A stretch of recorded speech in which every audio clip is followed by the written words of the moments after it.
The Hunter's Lodge aboard Omega 9 was alive with the sound of boasting and laughter, as usual. A crowd of the galaxy's most feared predators sat around in their seats, flexing their muscles and sharing tales of their conquests. Not that I could blame them. After all, I used to be that guy, the one who couldn't stop talking about his trophies and the blood on his hands. But, as you'll see, that was before everything changed. I am Zix'ithrak, once the pride of the Enxi and the pinnacle of our hunting clans. Right now, though, I'm sitting in a therapy chair. Human invention, by the way, and being mocked by a room full of predators who, to their disappointment, are looking at me not as a legend, but as a cautionary tale. The room quiets as one of them, a massive felian from a jungle world, leans forward with a snarl.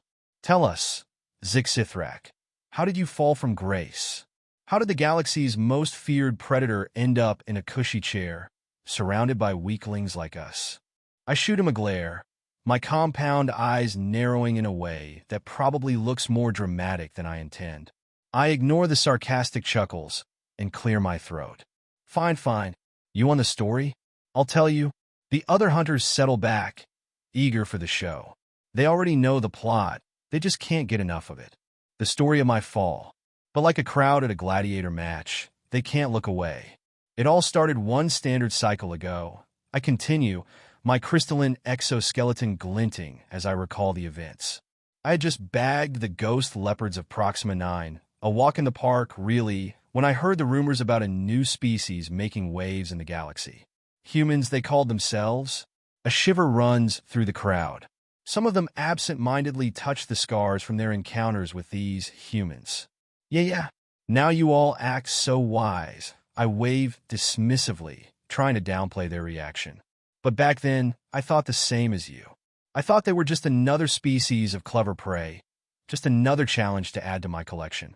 Their homeworld had harsh conditions, high gravity, primitive weapons, perfect for a hunter like me, right? I leaned forward. I was about to find out just how wrong I was. The room goes silent. Even the felian looks intrigued. It began with a bad decision.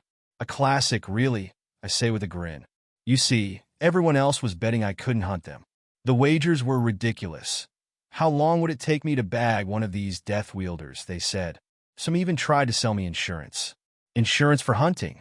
But no, I was going to show them all. I pause, letting the silence stretch.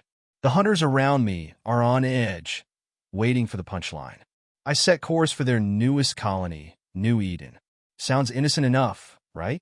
Green forests, blue oceans. Not too different from other worlds I'd hunted on. But that was my first mistake. I project a hologram of the planet. At first glance, it looked perfect. Then I got closer. The image shifts to show the harsh gravity, the unrelenting storms, the heavy atmosphere that could literally roast the wrong species alive. They call those Tuesday weather events, I say, my voice dripping with sarcasm. Perfect hunting conditions, right? I wait for the laughs, but there's only nervous silence. They know where this is going. So, I chose a small human settlement on the edge of their national park. Primitive structures, no energy shields, no defense systems. I thought, this is it. They're practically begging to be hunted. The hunters around me groan, already knowing the outcome. What can I say? I got cocky. I sipped my drink, reflecting on the stupidity of it all. I watched them for days. They followed their routines, leaving at dawn, gathering at dusk. Primitive hunter-gatherers, just like I'd expected. But there were oddities, I say, shuddering slightly at the memory. Like how they'd voluntarily engage in physical activities. They called it CrossFit. The human children, they were the worst. One of them fell from a massive height, crashed into the ground, and just kept going. No injury. Nothing. Walk it off, their parents said like it was normal. The room is dead silent now. The other hunters are hanging on every word. So, naturally, I thought, I'll just sneak in, eliminate a couple of these primitive creatures, and add them to my collection. Easy, right? I shake my head, my crystal skin flashing with the memory. Big mistake. A hologram flashes in front of me, showing the human dwelling at night. I'd chosen my target. One simple house, 2 adults. Minimal security, I thought. I was so wrong. I got in easily, I say with a grimace. But just as I was preparing for my kill, they did something that still haunts me. They didn't run. They didn't panic. They didn't even flinch.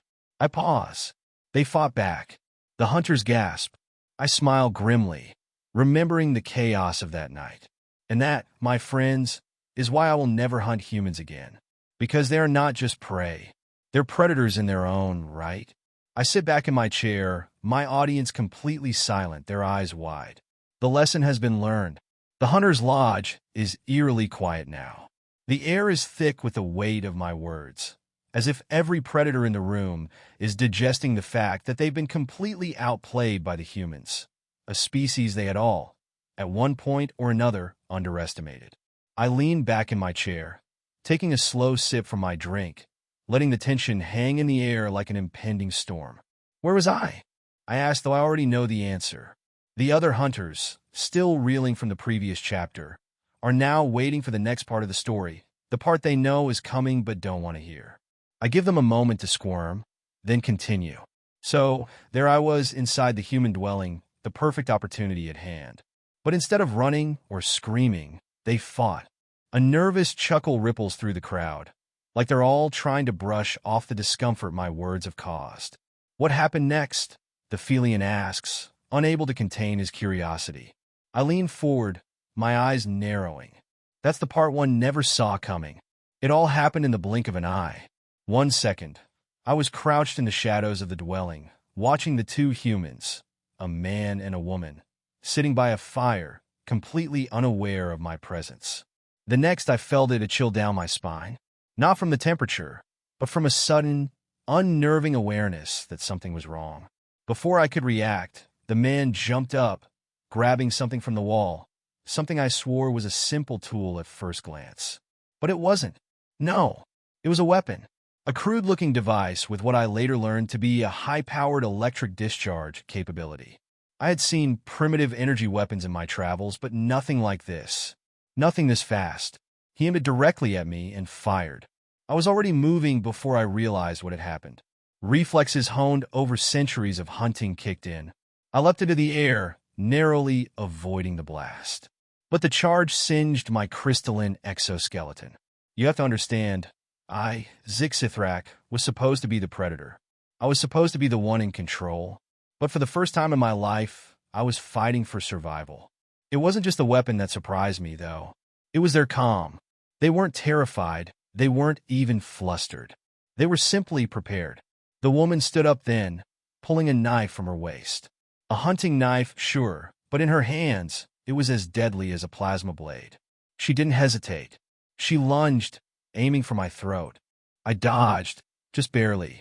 The knife grazed my side, the cold metal leaving a burning mark in my crystal skin. I staggered back, my mind scrambling to process the sudden shift in the hunt. The greatest predator the galaxy had ever known, was on the defensive. This wasn't a hunt. This was a war, and the humans were more than ready for it. I can hear the laughter now, echoing through the lodge, mocking me in my own mind. Of course, the worst part, I continue, dragging them back into my tale, was realizing that they were the ones who had been hunting me all along. They let me think I had the upper hand. Let me think I was playing them. And when the trap sprung, well, let's just say, I finally understood what it felt like to be prey. The gathered hunters sit in stunned silence, absorbing the depth of my failure. But I'm not finished. I fought back, of course, I add, straightening in my chair. But each move I made, each tactic I tried, they countered. Every advantage I thought I had, they turned it against me. And then they did something that, to this day, I still can't fully explain. The room leans forward, their eyes fixed on me. Instead of killing me, they let me go. I can hear the collective gasps, the disbelief. Some of them even look offended by the very idea. But it's true. The humans didn't finish me off. No, they didn't need to. The man, let's call him Adam, stood over me, his weapon still pointed at my chest. The woman, Eve, I found out later, was at his side. She didn't seem the slightest bit concerned that they had just fought for their lives against one of the most dangerous beings in the galaxy. Why? I rasped, unable to comprehend why they hadn't just ended me right there. Adam looked down at me, his face a picture of calm, and said the words I will never forget. "We don't hunt for sport, Zix'ithrak. We hunt to survive." Imagine that, I say, letting the weight of their words sink into the room. They didn't want my trophies. They didn't care about my head mounted on their wall. They didn't even need the thrill of the kill. They just wanted to survive. And I was just in the way. I pause, letting the revelation hang in the air, watching the other hunters slowly piece it all together. That, I say, finally, is why I'll never hunt humans again. Because for all our advanced technology, our superior physicality, and our centuries of evolution, we were outmatched by a species whose greatest weapon wasn't a plasma rifle or a pulse cannon. It was their will to survive. The room falls into a deep, uncomfortable silence. For a moment, no one speaks.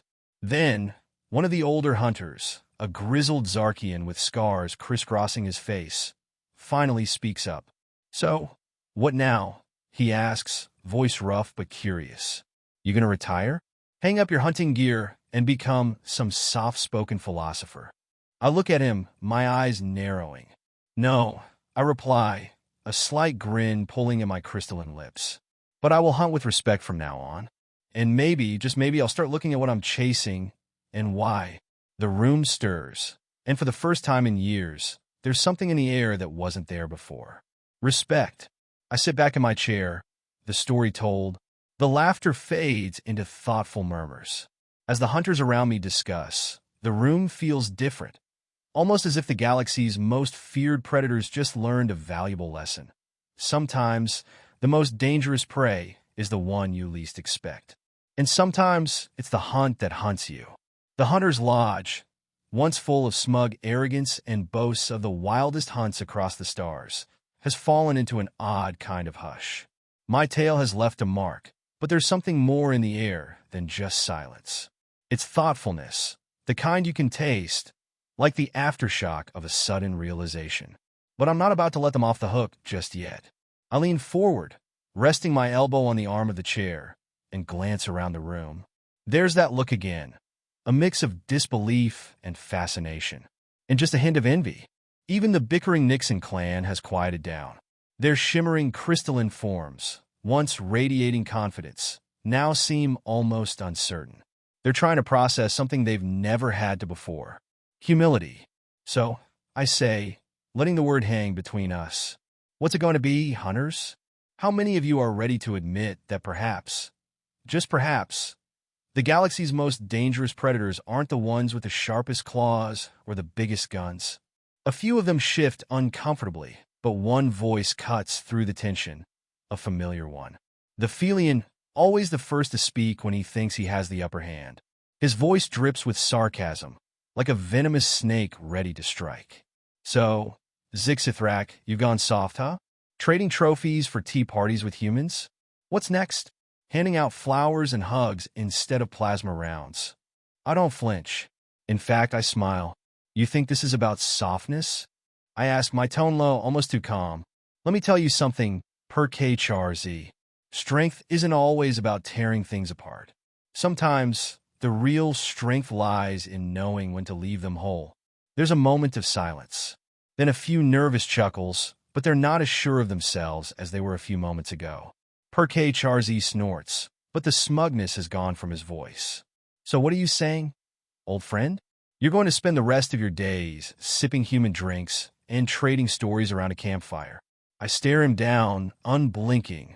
I'm saying, I begin slowly, that the galaxy is full of prey, and you and I, we are so good at hunting. But maybe, just maybe, we've been hunting the wrong things. Maybe it's time we start thinking bigger than just the next kill, the next trophy. For a moment, the room feels still, as if the very air is waiting for something to happen. And then, I do something that surprises even me. I stand up, and in the silence that follows, I hold out my crystalline arm. My skin catches the light, throwing shards of rainbow-colored reflections around the room. "If you think I'm weak, then I dare you," I say, voice unwavering. "Find me a human, and let's see how well you do against them." I'm not sure what possessed me to say it. Maybe I was testing them. Maybe I just wanted to see if I still had the old fire in me, the one that once burned for the hunt. Or maybe, just maybe, I'm finally realizing that the true hunt isn't the one that ends in victory. It's the one that changes you forever. The room murmurs with quiet tension, but it's not the response I expect. One by one, the hunters look at each other, then back at me. A few of the older, more experienced ones exchange glances before turning their eyes to the floor.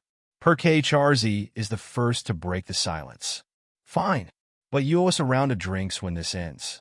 And if we get skinned alive by some puny human with a crossbow, you're picking up the tab for the entire station. I let out a deep, rumbling laugh. Done? The plan is set. No one knows exactly how it will go, but the challenge has been issued, and the hunt is on.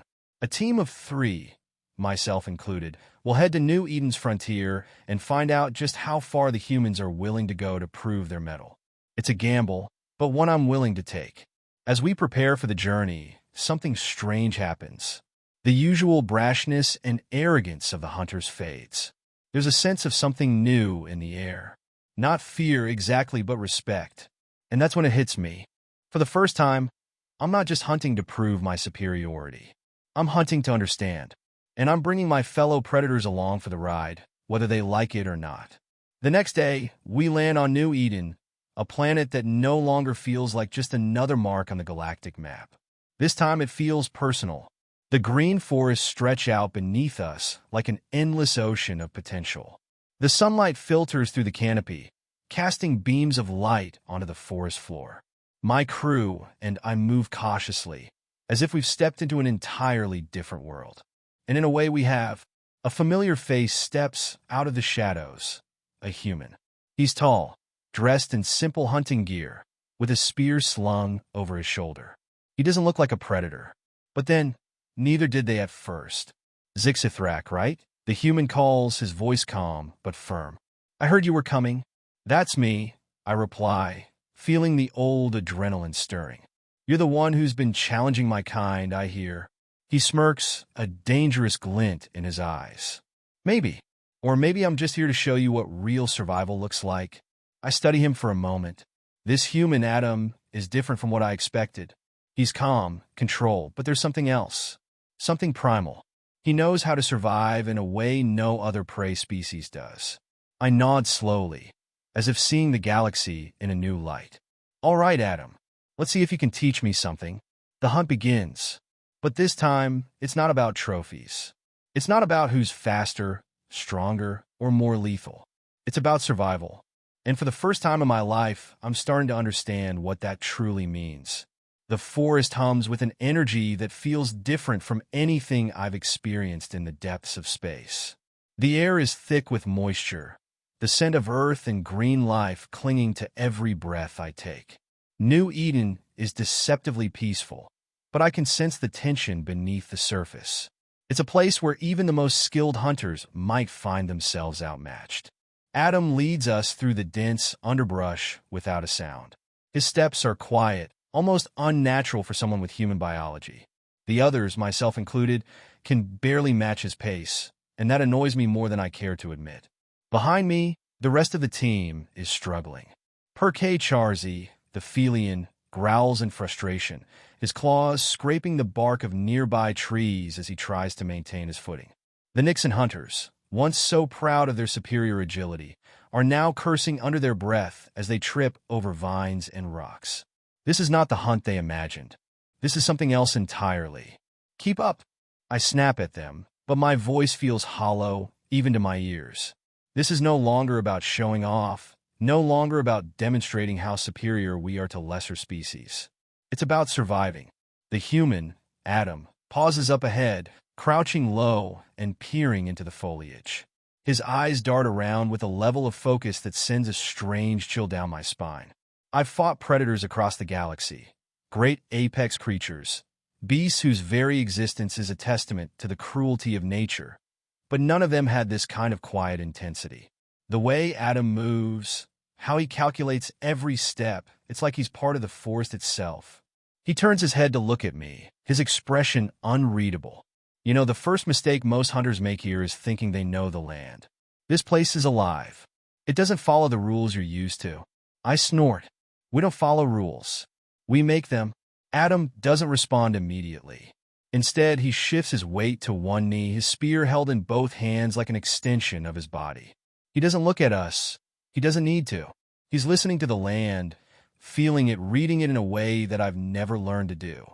The Nixons, now a little more cautious, have finally caught up, albeit grumbling under their breath. They're nervous, and for good reason. These aren't the predictable prey we're used to. These humans don't hunt in the ways we expect. Suddenly, the forest goes quiet. That's when I hear it, the low, guttural growl of something massive moving through the trees. It's too far off to be a real threat, for now, but it's enough to get our attention. Adam's head snaps to the side, his eyes narrowing. He raises a hand, signaling for us to stay still. "That's your cue, Zix'ithrak," he says quietly. "What's your plan?" I open my mouth to respond, but then I stop. It's a rhetorical question. There's no real plan. No hunting strategy that will guarantee success. Adam is asking for something more.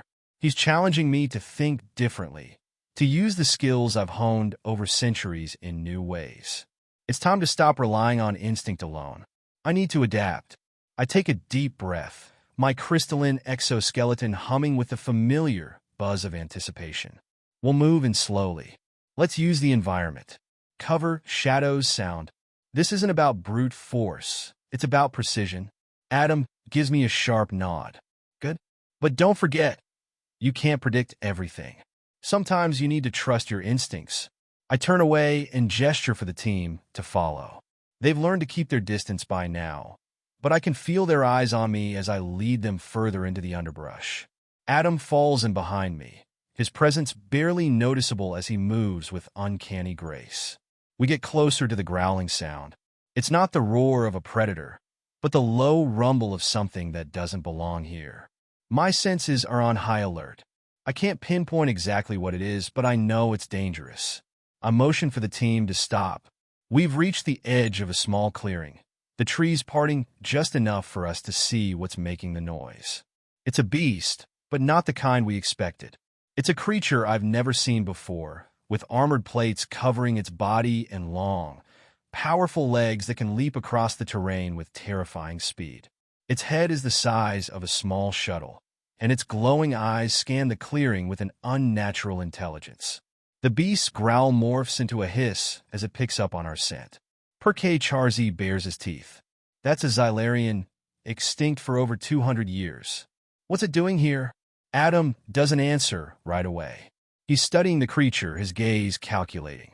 The rest of the team is visibly tense, their bodies rigid with the readiness to strike.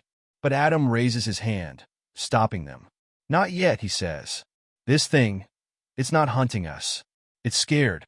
It's out of place, like it's been pushed out of its natural habitat." A ripple of confusion passes through the team. "What are you talking about?" I ask, my voice low. "It's huge. It's aggressive. It's a threat." Adam slowly lowers his spear, his voice steady. "It's only a threat if we make it one. These creatures don't hunt for sport like we do. They hunt to survive. And right now, it's fighting something bigger, something that's forcing it into a territory it doesn't understand." I glance at the beast again, noticing the ragged, uneven patches of fur around its neck and legs. It's wounded, perhaps even desperate. "What do we do?" I ask, a little annoyed that he's taking this so calmly. "We don't negotiate with prey, Adam." He gives me a crooked grin, the first sign of humor I've seen from him all day. "Sometimes, you don't need to kill the beast. Sometimes, you need to teach it how to survive." I look at him, not understanding. "Trust me," Adam says softly.